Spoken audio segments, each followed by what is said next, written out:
ఇస్వి educational అప్డేట్స్కి స్వాగతం. December 1, 2024 current affairs. ప్రతి సంవత్సరం డిసెంబర్ 1న ప్రపంచ ఎయిడ్స్ దినోత్సవం. ప్రపంచవ్యాప్తంగా హెచ్ఐవి ఎయిడ్స్ గురించి అవగాహన కల్పించడానికి, బాధితులను ఆదుకోవడానికి మరియు సమాజంలో వ్యాపించిన అపోహలను తొలగించడానికి జరుపుకుంటారు. ఈ సంవత్సరం 2024 ప్రపంచ ఎయిడ్స్ దినోత్సవం యొక్క theme take the rights path, my health my right. దేశ రాజధాని ఢిల్లీలో గాలి నాణ్యత స్థాయి తీవ్ర స్థాయిలో ఉంది. సెంట్రల్ పొల్యూషన్ కంట్రోల్ బోర్డ్ ప్రకారం డిసెంబర్ 1 ఉదయం 6 గంటల నాటికి గాలి నాణ్యత సూచిక AQI 317గా నమోదైంది. మహారాష్ట్రలో కొత్తగా ఎన్నికైన మహాయుతి ప్రభుత్వం ప్రమాణ స్వీకారోత్సవం డిసెంబర్ 5న సాయంత్రం 5 గంటలకు ముంబైలోని ఆజాద్ మైదాన్లో జరగనుంది. అసెంబ్లీ ఎన్నికల్లో 288 స్థానాలకు గాను మహాయుతి కూటమి 230 స్థానాల్లో విజయం సాధించింది. నాగాలాండ్లోని ప్రసిద్ధ హార్న్బిల్ ఫెస్టివల్ 25వ ఎడిషన్ డిసెంబర్ 1 నుండి నాగా హెరిటేజ్ విలేజ్ కిసామాలో ప్రారంభం కానుంది. 10 రోజుల పాటు జరిగే ఈ కార్యక్రమం నాగ తెగల గొప్ప సంప్రదాయాలు, సంస్కృతి మరియు జీవితాన్ని జరుపుకుంటుంది. ఈ సంవత్సరం హార్న్బిల్ ఫెస్టివల్ లో 4 దేశాలు వేల్స్, USA, జపాన్ మరియు పెరు పాల్గొంటాయి.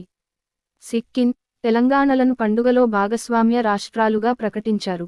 నవంబర్ 30న ఒమన్లోని మస్కట్లో జరిగిన జూనియర్ ఆసియా కప్లో పూల్ ఏ మ్యాచ్లో భారత జూనియర్ పురుషుల హాకీ జట్టు 16-0 తేడాతో చైనీస్ తైపీని ఓడించింది. ఈ మ్యాచ్లో దిల్ రాజ్ సింగ్ 4 గోల్స్ చేయగా, రోషన్ కుజుర్ హ్యాట్రిక్ సాధించాడు.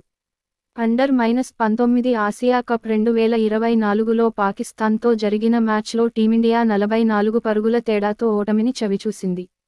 తొలుత బ్యాటింగ్ చేసిన పాకిస్తాన్ భారత జట్టుకు 282 పరుగుల లక్ష్యాన్ని నిర్దేశించింది. అనంతరం 237 పరుగులకు ఆలౌట్ అయిన టీమిండియా 44 పరుగుల తేడాతో ఓడిపోయింది. మాస్టర్ క్రియేషన్ హస్తకళ కార్యక్రమం డిసెంబర్ 1 నుండి డిసెంబర్ 15, 2024 వరకు ఈనా మార్కెట్లోని ఢిల్లీ హాట్లో టెక్స్టైల్స్ మంత్రిత్వ శాఖచే నిర్వహించబడుతుంది. ఈ కార్యక్రమం యొక్క లక్ష్యం చేతివృత్తుల వారి నైపుణ్యాలను ప్రదర్శించడానికి మరియు వారి ఉత్పత్తులను నేరుగా వినియోగదారులకు విక్రయించడానికి వేదికను అందించడం ద్వారా వారిని ప్రోత్సహించడం మరియు మద్దతు ఇవ్వడం. సరిహద్దు భద్రతా దళం యొక్క 59వ వ్యవస్థాపక దినోత్సవాన్ని డిసెంబర్ 1, 2024న జరుపుకుంటారు. BSF భారతదేశ సరిహద్దుల భద్రతకు బాధ్యత వహించే ప్రధాన సాయుధ దళం. దేశ సరిహద్దులకు పటిష్టమైన భద్రతను అందించడానికి BSF డిసెంబర్ 1, 1965న స్థాపించబడిందని 55వ international film festival of India grand ముగింపు వేడుకలో నటుడు విక్రాంత్ మాస్సే ప్రతిష్టాత్మక Indian film personality of the year అవార్డుతో సత్కరించారు. ఇటీవల steel authority of India limited (సేల్) ముంబైలోని జాన్ కాకెరెల్ ఇండియా లిమిటెడ్తో ఒక అవగాహన ఒప్పందంపై సంతకం చేసింది. అత్యాధునిక సాంకేతికతలు, విస్తృతమైన పరిశ్రమ నైపుణ్యం మరియు ఆవిష్కరణ మరియు సుస్థిరతకు భాగస్వామ్య విధానంతో సహా 2 కంపెనీల మిశ్రమ బలాన్ని ప్రభావితం చేయడం ఈ MOU లక్ష్యం. నవంబర్ 30న కొచ్చిన్ షిప్ యార్డ్ లిమిటెడ్ తో రక్షణ మంత్రిత్వ శాఖ ఒప్పందం కుదుర్చుకుంది. దీని ప్రకారం INS విక్రమాదిత్య 1200 కోట్ల రూపాయలకు పైగా ఖర్చుతో మరమ్మత్తు చేయబడుతుంది. భారత సాయుధ దళాలు మరియు సింగపూర్ సాయుధ దళాల మధ్య సంయుక్త సైనిక వ్యాయామం అగ్నియోధ 2024 నవంబర్ 30న మహారాష్ట్రలోని డియోలాలిలో ముగిసింది. ఈ 3 రోజుల కసరత్తు నవంబర్ 28న ప్రారంభమైంది. December 2, 2024 current affairs. ప్రతి సంవత్సరం డిసెంబర్ 2న భారతదేశంలో జాతీయ కాలుష్య నియంత్రణ దినోత్సవం జరుపుకుంటారు. 1984 నాటి భోపాల్ గ్యాస్ దుర్ఘటన జ్ఞాపకార్థం జాతీయ కాలుష్య నియంత్రణ దినోత్సవాన్ని జరుపుకుంటారు. కాలుష్య నియంత్రణ యొక్క ప్రాముఖ్యతను వివరించడం మరియు పర్యావరణ పరిరక్షణ పట్ల ప్రజలకు అవగాహన కల్పించడం ఈ దినోత్సవం యొక్క ఉద్దేశ్యం. సయ్యద్ మోదీ ఇంటర్నేషనల్ బ్యాడ్మింటన్ టోర్నమెంట్లో భారత్కు చెందిన పి.వి. సింధు మహిళల సింగిల్స్ టైటిల్ను గెలుచుకుంది. ఈ ఏడాది అక్టోబర్లో యూనిఫైడ్ పేమెంట్స్ ఇంటర్ఫేస్ (UPI) ద్వారా 1600 కోట్ల రూపాయలు 58 కోట్ల విలువైన ఆర్థిక లావాదేవీలు జరిగాయి.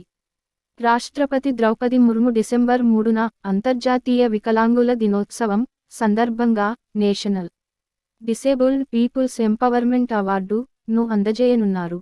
మొత్తం 22 మంది వ్యక్తులు మరియు 11 సంస్థలు జాతీయ అవార్డుతో సత్కరించబడాయి. అమెరికా కొత్తగా ఎన్నికైన అధ్యక్షుడు డొనాల్డ్ ట్రంప్ తన మంత్రివర్గంలో అరబ్ మరియు మధ్యప్రాచ్య వ్యవహారాల సీనియర్ సలహాదారుగా లెబనీస్, అమెరికన్ వ్యాపారవేత్త మసాద్ బౌలోస్ ని నియమించారు.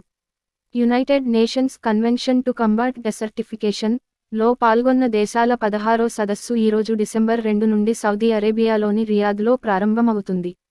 పశ్చిమాసియా తొలిసారిగా ఈ ముఖ్యమైన పర్యావరణ సదస్సును నిర్వహిస్తోందని మీకు తెలుసా? డిసెంబర్ 1న సింగపూర్లో జరిగిన ప్రపంచ చెస్ ఛాంపియన్షిప్లో భారత్కు చెందిన గ్రాండ్ మాస్టర్ డి. గుకేష్ మరియు ప్రస్తుత ఛాంపియన్ చైనాకు చెందిన డింగ్లిరెన్ మధ్య జరిగిన మరో మ్యాచ్ డ్రాగా ముగిసింది. ఒమన్లోని మస్కట్లో జరుగుతున్న junior Asia cup hockey pool ఎలో భారత్ 8-1తో దక్షిణ కొరియాను ఓడించింది. ఈ మ్యాచ్లో హర్ష్దీప్ సింగ్ హ్యాట్రిక్ సాధించగా, అరిజిత్ సింగ్ హుండాల్ భారత్ తరఫున 2 గోల్స్ చేశాడు. గత ఏడాది ఇదే కాలంతో పోలిస్తే ఈ ఏడాది నవంబర్లో వస్తు, సేవల పన్ను, జీఎస్టీ, స్థూల వసూళ్లు 8.5% పెరిగి రూ. 1,82,000 కోట్లకు చేరాయి. గతేడాది నవంబర్లో ఇది 1,68,000 కోట్లు.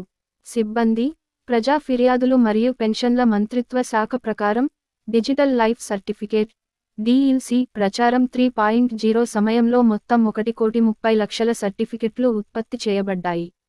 నవంబర్ 1 నుంచి ఈ ప్రచారం మొదలైంది. ఉత్తరాఖండ్ ముఖ్యమంత్రి పుష్కర్ సింగ్ ధామి డిసెంబర్ 1న డెహ్రాడూన్లో రాష్ట్ర స్థాయి ఖేల్ మహాకుంభ్ 2024ని ప్రారంభించారు. ఉత్తరప్రదేశ్ ప్రభుత్వం ప్రయాగ్రాజ్లోని మహాకుంభ క్షేత్రాన్ని కొత్త జిల్లాగా ప్రకటించింది. కొత్తగా ఏర్పడిన ఈ జిల్లా మహాకుంభమేళా ప్రాంతంగా గుర్తించబడింది. ప్రతి 12 సంవత్సరాలకు ఒకసారి జరిగే మహాకుంభం వచ్చే ఏడాది జనవరి 13 నుండి ప్రారంభమై ఫిబ్రవరి 26న ముగుస్తుందని మీకు తెలుసా? మహారాష్ట్రలో నేషనలిస్ట్ కాంగ్రెస్ పార్టీ శరత్చంద్ర పవార్ శాసనసభలో దాని నాయకుడిగా ఎమ్మెల్యే జితేంద్ర అవధ్ ను నియమించారు. బొగ్గు మంత్రిత్వ శాఖ ప్రకారం నవంబర్ నెలలో దేశంలో బొగ్గు ఉత్పత్తి 9,06,20,000 టన్నులకు చేరుకుంది. గతేడాది ఇదే కాలంలో ఇది 8,45,20,000 టన్నులు. ఆంధ్రప్రదేశ్ ప్రభుత్వం న్యాయాధికారుల పదవీ విరమణ వయస్సును 60 ఏళ్ల నుంచి 61 ఏళ్లకు పెంచింది. ఈ నిబంధన నవంబర్ 1, 2024 నుండి అమలు చేయబడింది. ఈ నిర్ణయం యొక్క ఉద్దేశ్యం అదనపు సంవత్సరం పాటు న్యాయ అధికారుల అనుభవాన్ని ఉపయోగించడం. December 3, 2024 current affairs. ప్రతి సంవత్సరం డిసెంబర్ 3న ప్రపంచ వికలాంగుల దినోత్సవం 2024ని ప్రపంచవ్యాప్తంగా జరుపుకుంటారు. ప్రధానమంత్రి నరేంద్ర మోదీ డిసెంబర్ 3న చండీగఢ్లో 3 కొత్త క్రిమినల్ చట్టాల అమలు పురోగతిపై దేశానికి తెలియజేయనున్నారు. ఈ చట్టాలు Indian judicial code, Indian civil defence code మరియు ఇండియన్ ఎవిడెన్స్ యాక్ట్. ఈ ఏడాది జూలై 1 నుంచి దేశవ్యాప్తంగా అమలులోకి వచ్చిన ఈ చట్టాలు న్యాయ వ్యవస్థను మరింత పారదర్శకంగా, సమర్థవంతంగా, సమకాలీన సమాజ అవసరాలకు ప్రతిస్పందించేలా చేయడం లక్ష్యంగా పెట్టుకున్నాయి. రాష్ట్రపతి ద్రౌపది ముర్ము డిసెంబర్ 3న న్యూఢిల్లీలో అంతర్జాతీయ వికలాంగుల దినోత్సవం 2024 సందర్భంగా వికలాంగుల సాధికారతలో విశేష కృషి చేసిన 33 మంది వ్యక్తులు మరియు సంస్థలకు జాతీయ అవార్డులను అందజేశారు. నేషనల్ క్యాడెట్ కార్ప్స్ (NCC) సభ్యులకు శిక్షణ ఇవ్వడానికి సుమారు 2,000 మంది మాజీ సైనికులను అకాడమీలకు నియమించనున్నారు. ప్రముఖ విద్యావేత్త అవధ్ ఓజా డిసెంబర్ 2న ఆమ్ ఆద్మీ పార్టీ (ఆప్) కన్వీనర్ అరవింద్ కేజ్రీవాల్ సమక్షంలో పార్టీలో చేరారు. రాష్ట్రపతి ద్రౌపది ముర్ము డిసెంబర్ 3 నుంచి 5 రోజుల ఒడిశా పర్యటనకు బయలుదేరారు. ఈ ఏడాది డిసెంబరు 4 నుంచి 6 వరకు చెన్నైలో అంతర్జాతీయ మారిటైమ్ కాన్ఫరెన్స్ జరగనుంది. ఈ సదస్సుకు shipping director general Shyam Jagannathan గౌరవ అతిథిగా హాజరుకానున్నారు. ఎన్నికల సంఘం వార్షిక క్రీడా వారోత్సవాలు డిసెంబర్ 2 నుండి న్యూఢిల్లీలోని సిరిఫోర్ట్ స్పోర్ట్స్ కాంప్లెక్స్లో ప్రారంభమయ్యాయి. ఈ క్రీడా వారోత్సవాలు ఈ నెల 7వ తేదీ వరకు కొనసాగనున్నాయి. ఈ సంవత్సరం బ్యాడ్మింటన్, చెస్, క్రికెట్, క్యారమ్ మరియు టేబుల్ టెన్నిస్ వంటి ఆటలతో సహా మొత్తం 6 క్రీడలు చేర్చబడ్డాయని మీకు తెలుసా?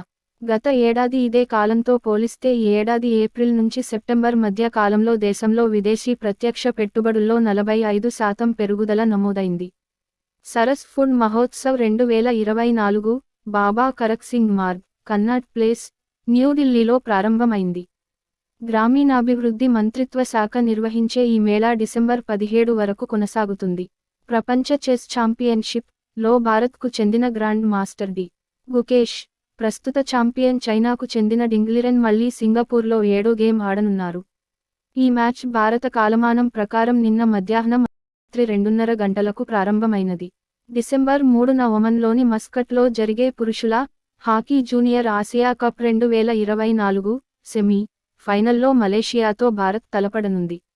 ఈ మ్యాచ్ భారత కాలమానం ప్రకారం నిన్న రాత్రి ఉదయం 8:30 గంటలకు ప్రారంభమైనది. ఇటీవల పాకిస్తాన్లోని anti terrorism court Pakistan Tehreek ఈ ఇన్సాఫ్ పార్టీ వ్యవస్థాపకుడు ఇమ్రాన్ ఖాన్, అతని భార్య బుష్రా బీబీ, ఖైబర్ పఖ్తుంఖ్వా ముఖ్యమంత్రి అలీ అమీన్ గండాపూర్ మరియు 93 ఇతర నాయకులపై నాన్ బెయిలబుల్ అరెస్ట్ వారెంట్ జారీ చేసింది. ప్రో కబడ్డీ లీగ్ చివరి దశ డిసెంబర్ 3 నుండి పుణేలో ప్రారంభమవుతుంది. ఇది డిసెంబర్ 24 వరకు కొనసాగుతుంది. ఎలిమినేటర్ మరియు సెమీ ఫైనల్లతో సహా ప్లేఆఫ్ మ్యాచ్లు డిసెంబర్ 26 మరియు 27 తేదీలలో జరుగుతాయని మీకు తెలుసా? కాగా ఫైనల్ మ్యాచ్ డిసెంబర్ 29న జరగనుంది. నేపాల్ ప్రధాని ఖడ్గ ప్రసాద్ శర్మ ఓలీ డిసెంబర్ 2 నుండి చైనాలో 4 రోజుల అధికారిక పర్యటన కోసం బీజింగ్కు బయలుదేరారు. అమెరికా అధ్యక్షుడు జో బిడెన్ తన కుమారుడు హంటర్ బిడెన్ కి అధ్యక్ష క్షమాపణలు జారీ చేశారు. హంటర్ బిడెన్ పన్ను నేరాలు, అక్రమ ఆయుధాలు కలిగి ఉండటం మరియు తుపాకీ కేసులో తప్పుగా చూపించినందుకు దోషిగా నిర్ధారించబడ్డాడు. మధ్యప్రదేశ్లోని శివపురి జిల్లాలోని మాధవ్ నేషనల్ పార్క్ రాష్ట్ర 8వ టైగర్ రిజర్వ్గా ప్రకటించబడింది. నేషనల్ టైగర్ కన్జర్వేషన్ అథారిటీ యొక్క సాంకేతిక కమిటీ మాధవ్ నేషనల్ పార్క్ను టైగర్ రిజర్వ్గా నోటిఫై చేసే ప్రతిపాదనను ఆమోదించింది. ఇటీవల ఉత్తరాఖండ్లోని కోట్ద్వార్లో టూరిజం మరియు హాస్పిటాలిటీ స్కిల్స్ కౌన్సిల్ ద్వారా 5 రోజుల నేచురలిస్ట్ ట్రైనింగ్ ప్రోగ్రాం నిర్వహించబడింది. మధ్యప్రదేశ్లో ముఖ్యమంత్రి డాక్టర్ మోహన్ యాదవ్ మరియు కేంద్ర ఆరోగ్య మరియు కుటుంబ సంక్షేమ శాఖ మంత్రి జె.పి. నడ్డా డిసెంబర్ 2న ఉజ్జయినిలోని శ్రీ మహాకాళేశ్వర ఆలయంలో లడ్డూ ప్రసాద్ వెండింగ్ మెషిన్ ని ప్రారంభించారు. షార్జాలో జరిగిన under-19 Asia cup one day cricket పోటీలో భారత్ 211 పరుగుల తేడాతో జపాన్ను ఓడించింది.